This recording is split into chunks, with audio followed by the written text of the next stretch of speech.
Dice, estas cosas les habló y muchos creyeron a él, es decir, exhibieron fidelidad hacia él o por él. Ya hemos hablado muchas veces que el verbo creer debe convertirse en una unidad. Y dice hacia él. ¿Por qué dice hacia él? Porque él es el que atrae, él es el que produce la fidelidad, él es el único fiel. No es creer en él, no es creer en él, porque es lo que suelen traducir muchos, y muchos creyeron en él, como si la capacidad de creer fuese humana. Lo que estamos hablando aquí es que muchos exhibieron la fidelidad por él, gracias a él. Así que él fue el que trajo su palabra para estos escogidos. Por eso la sección de hoy se refiere a aquellos que no son sus escogidos. Miramos, vamos a ver la diferencia. A partir del versículo 31, fíjense ustedes, hace un giro dramático en la forma de hablar, porque empieza diciendo, dijo entonces Yehoshua al que, entonces traducen a los que habían creído en él, y eso se oye extraño, a pesar de que se puede llegar a entender en castellano, que es extraño. La palabra que sale en griego es pepistiukotas, y ante la dificultad que tiene esta palabra, porque es una palabra que sale en este versículo, no sale en otro lado, pues me tomé el trabajo de consultar con un amigo de Grecia, que sabe también griego clásico y todo esto, un teso acerca de esta palabra tan extraña. Y cuando me respondió, me dijo, bueno, es una palabra que no se usa hoy. Y él dijo, ¿sabes lo que significa? Esta palabra se usaba antes para describir a los que exhibían una fe, pero ya luego ya no andaban. Son ex creyentes. Soy extraño, ¿no? Pero son personas que de repente habían exhibido una fidelidad, no dice hacia él, ¿de acuerdo? Sino que le habían exhibido una fidelidad de acuerdo a lo que venía hablando, pero en el momento que llegó, digamos, lo difícil para ellos, simplemente cambiaron. Entonces dice, eran judeos, dice en griego, judeos. Entonces habló a los que alguna vez creyeron. Hay que traducirlo así para que se entienda mejor. Porque si tú traduces a los que habían creído, entonces no encaja con lo que sigue a continuación, que es una severa reprimenda que les da. ¿Ok? Así que este versículo 31 es fundamental para aceptar entre lo que le está enseñando a los que apenas están llegando y lo que le dice a aquellos que alguna vez fueron sus seguidores, pero que definitivamente apostataron. Y dice, eran judeos. Hemos hablado que en el libro de Juan, judeos connota más que todo judeanos, habitantes de Judea. Dice, si ustedes permanecen en la palabra mía, estoy leyendo muy literal en griego, verdaderos discípulos míos serán. Si ustedes permanecen en la palabra mía. Esto es importante. ¿Cuál es Yehoshua? ¿Ok? Tenemos que tener muy claro este aspecto. La palabra Yehoshua es la que se encuentra compilada desde Génesis. Ahí está compilado lo que se entiende y se ha aceptado como la palabra Yehoshua, que no es otra cosa de la palabra que había hablado antes cuando no se había revelado en su nombre, ¿de acuerdo? No se había revelado su nombre, entonces todo lo que habló, siendo Hashem, o siendo El Shaddai, o siendo El Olam, y todos los nombres que aparecen en la Mikra, en el Tanaj, ahora sigue hablando en el nombre revelado de Yehoshua HaMashiach. Y dice, si permanecen en la palabra mía, verdaderos discípulos míos serán. Y conocerán, fíjate tú, hay que permanecer primero para luego conocer. No puedes pretender conocer si no has estado. Y es muy importante recordar esto que tiene que ver con el discipulado. cuando un rabino de la época, un sabio, un maestro de la época discipulaba, muchas veces los estudiantes no entendían las razones de por qué una determinación o una restricción o una recomendación. Pero luego, si permanecían en esa palabra, aunque no la entendiesen, al final terminaban conociendo. Pero si pretendían conocer sin permanecer, no tenía ningún sentido. Eso los llevaba entonces básicamente a un lado de no fidelidad con su maestro. ¿Ok? Porque si su maestro le está diciendo, es que yo siempre pongo el ejemplo, si tú tomas un niño, dices que la A se hace de X o Y manera, todo se basa en la confianza. En la confianza. ¿Qué tal que nuestros niños naciesen con esa rebeldía innata y decir, no, es que no me parece que la hace así? ¿Tú qué dirías? O sea, tú que eres su maestro, su padre o su madre o su maestro en el colegio, que tú sabes que todos los maestros del mundo enseñan que la A tiene estas formas posibles y que este estudiante se atreva a decir que no, que la A no le parece que sea así. ¿De acuerdo? Entonces, tú te quedarías, bueno, entonces no estudias aquí, porque esta academia, como cualquier otra academia de su naturaleza en este mundo, enseñamos las mismas cosas. Pero si tú crees que no es así, pues entonces no eres discípulo de aquí. Simple. Por eso les dice, si permaneces en mi palabra, serán verdaderos discípulos míos. Oye, es que esto es fuerte. ¿Por qué? Porque la ciencia y el conocimiento ateo de hoy cuesta muchísimas cosas. ¿Y qué pasa? Que el acceder a estos cuestionamientos o cederle terreno solo por no parecer analfabetas o lavados de cerebro ha hecho que muchos no permanezcan en su palabra. ¿Por qué? Porque entonces le tememos más a la crítica de los intelectualoides de hoy, le tenemos la crítica de los que tienen dinero o el poder, o le tenemos miedo a la burla. Y resulta que para no parecer primitivos, entonces comenzamos a ceder, permanecer en lo que él dijo. ¿De acuerdo? Y cuando dejamos de permanecer firmes, como decía el escritor en el versículo aquel que dice, mantengamos firmes sin fluctuar la profesión de nuestra esperanza, porque fiel es el que prometió. Entonces, si empezamos a menguar lo que dijo Mashiach o lo que enseñó Mashiach y pensamos que, uy, sí, de pronto sueno ignorante, de pronto sueno primitivo, medieval, mejor entonces voy a pasar un poco de intelectual y voy a empezar a hablar como un intelectual de la Biblia. Pues ya no eres discípulo, estás siendo traidor. Y hay que decirlo con las palabras claras. Estás traicionando a tu maestro entonces. Y por eso puse el ejemplo del niño con cal. ¿Qué criterio puede tener el niño que nunca ha estudiado, que nunca ha conocido cómo se escribe ni el alfabeto de su idioma ni nada para que la A no se hace así? Eso se llama rebeldía, ¿eh? Sencillo, llanamente se llama rebeldía.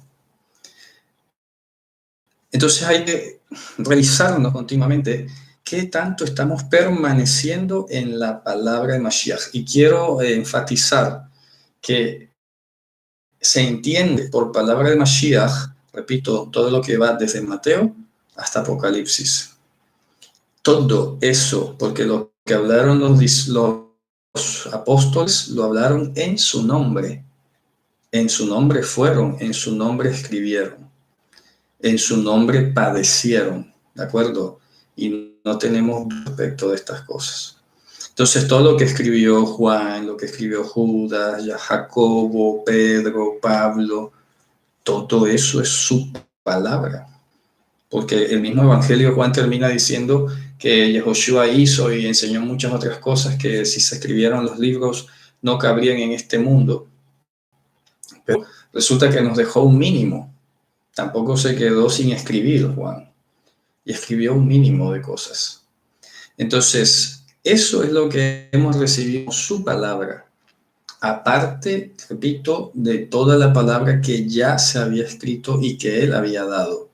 Porque el mismo que inspiró a Juan, a Pablo, a Pedro, fue el mismo que inspiró a Isaías, Jeremías, etc. La carta a los Hebreos dice en el primer versículo, Dios, Elohim, el amor entrañable, que no se había revelado antes, ¿verdad?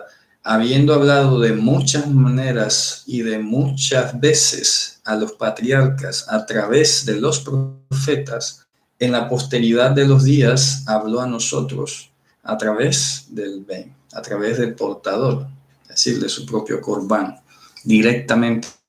Por eso Mateo dice, y se cumplió la escritura que dice, serán todos enseñados por Hashem. Si vamos a buscar esa profecía en Isaías, dice activamente Hashem, ni siquiera dice un término como ambiguo Dios, dice Hashem. ¿De acuerdo? Voy a buscar ese versículo para que lo recordemos y lo tengamos ahí muy presente. Así que el que vino a enseñarnos fue el mismísimo Hashem. Dice Limudei Hashem.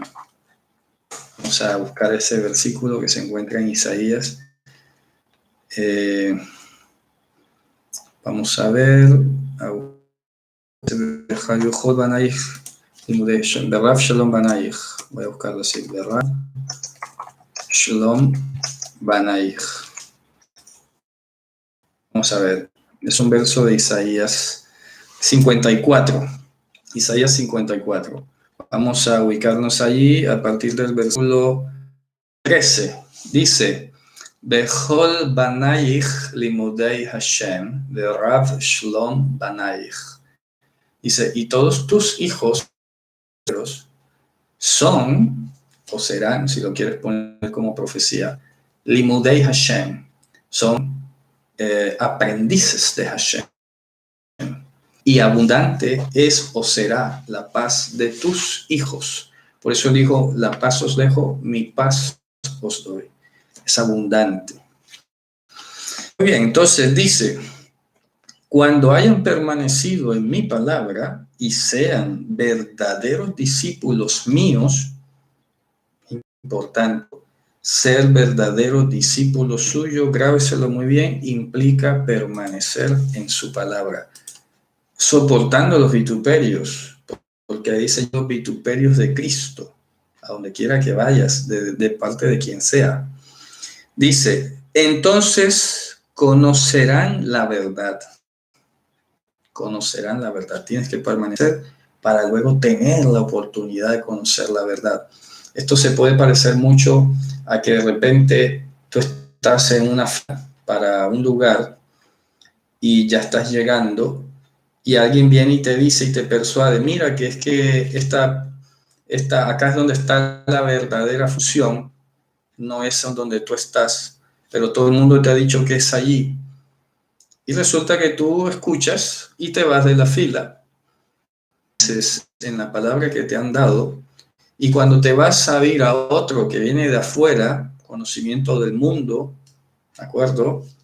Entonces te pierdes de la verdad. Te la pierdes, así, sencillo. Vas a ir a otro lugar, vas a ir a otra cosa distinta.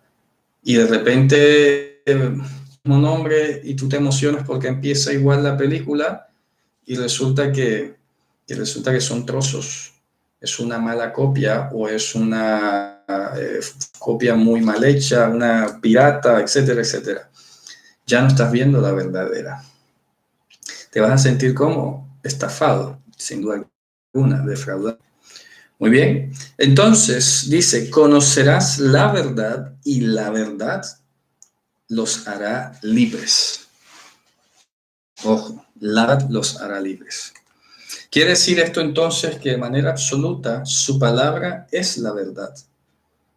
Mira, es que hay que echarle, digamos, la lectura cronológica de lo que está diciendo. Primero ha dicho, si permanecen en mi palabra. Luego dice, conocerán la verdad y la verdad los hará libres. Entonces, la libertad y la verdad dependen de su palabra. Y en otro episodio, en un texto de Juan, ha dicho efectivamente tu palabra es la verdad, como si hablara a Hashem, como mucha gente cree que es otro. Dice, guárdalos en tu palabra es la verdad. Y resulta que esa aparente oración a Dios como si fuese otro, no es otra cosa que eco de esto que está diciendo aquí. Si permite mi palabra, conocerán la verdad y la verdad los hará libres. Y siempre ha venido enfatizando que todo lo que él habla, no lo habla de sí mismo, sino del que lo envió. Es que tiene que estar muy concentrado, porque por esta misma razón, por perderle o prestarle poca atención a lo que él está diciendo, es que mucha de la teología terminó pensando que Dios es uno por allí, el Padre, y el Hijo es otro por acá. Pero no terminan de hacer una lectura total y global de todo el discurso. Entonces vamos aquí, es que mira, que aquí le oro, a ver, ubícate en el contexto. Mira el círculo de discurso que está haciendo. ¿Dónde empieza? ¿Dónde termina? No te das cuenta que es el mismo el que está hablando. Entonces muchos cuando lo logran comprender me han dicho, ¿y por qué lo habló tan difícil? Pues, efectivamente, para que se sepa quién tiene una intención distinta de la que él está hablando. ¿Ok? Por eso el apóstol Pablo también escribía cosas difíciles y los indoctos la torcían, porque el que tuerce la palabra, repito, es el que se busca la vía más fácil. Suele ser así, El que más propenso, repito, el que más propenso puede estar a torcer la palabra es el que la quiere entender lo más fácil posible. Pasa como en las matemáticas y suele ser un dicho, te pone un ejercicio, oye, si tú haces tan fácil como crees que lo hiciste, ya lo más probable es que estés equivocado. Y suele ser así, no decimos siempre por allá, existen algunas excepciones, vaya, fuera de serie, ¿no? Pero lo normal es que si te pone un ejercicio y tú de verdad no sabes con exactitud de qué trata y crees que lo resolviste rápido, seguro estás equivocado. Segurísimo. Entonces no puedes, repito, que te parezca como tan fácil la escritura. No, pero es que mira que aquí, no es tan fácil como te lo imaginas. El mismo apóstol Pedro dice que el apóstol Pablo decía cosas difíciles de entender.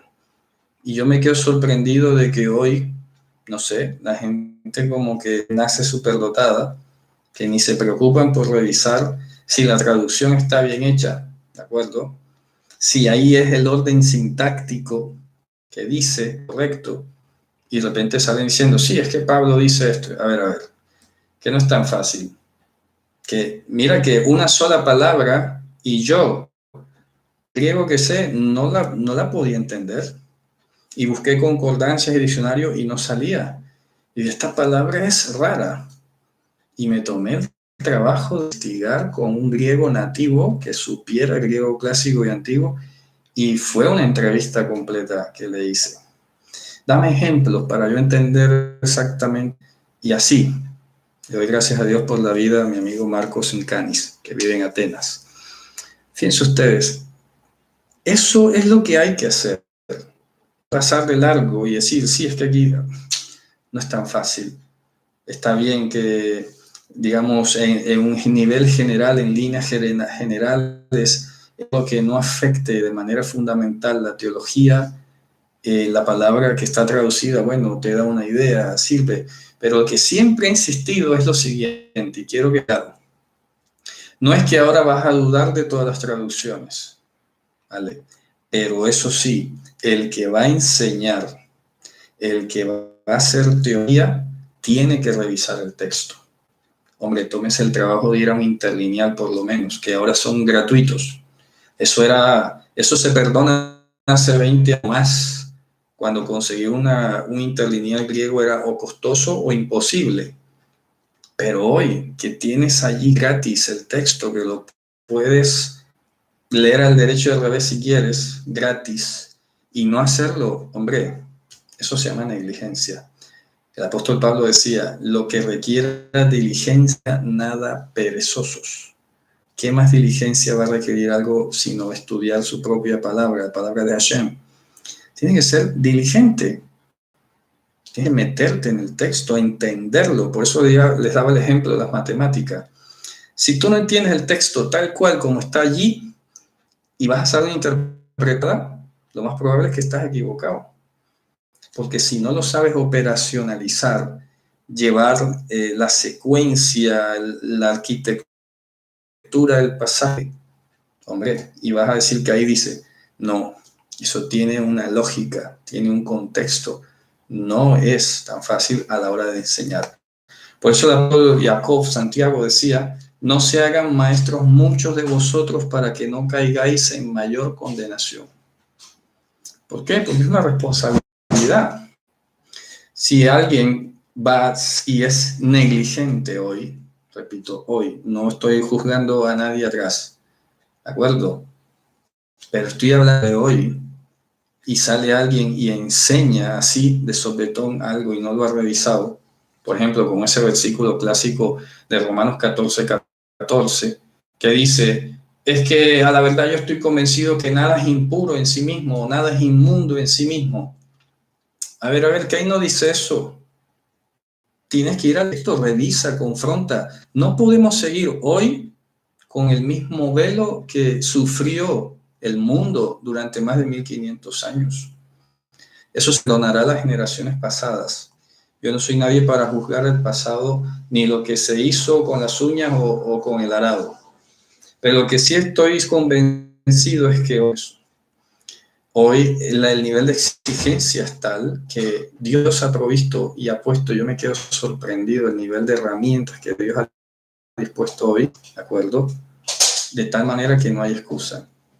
Porque yo les digo, hace 20 años, cuando yo apenas empezaba a aprender hebreo y griego y arameo, era demasiado difícil. Ni siquiera en Microsoft, ni siquiera en un computador se podía digitar una palabra en hebreo. Yo me acuerdo que me tocaba insertar la letra por letra, escribirla al revés, luego pegarla. Era un proceso difícil. Conseguir un libro en hebreo, ¿a dónde? Hoy existe Amazon, existe eBay, existe el otro, sin número de buscadores y de... Hombre, y además, repito, quitemos lo que es pago, vayamos a lo que es gratuito. Hay muchísimas herramientas. Entonces, salir a atropellar la doctrina o algo diciendo, es que el texto dice esto sin haber constatado lo que dice, más aún cuando va a tener una repercusión seria en la coherencia del testamento de los antiguos con la revelación de Dios. Hombre, por favor, mejor que se calle, ¿no? Entonces, les dice, le respondió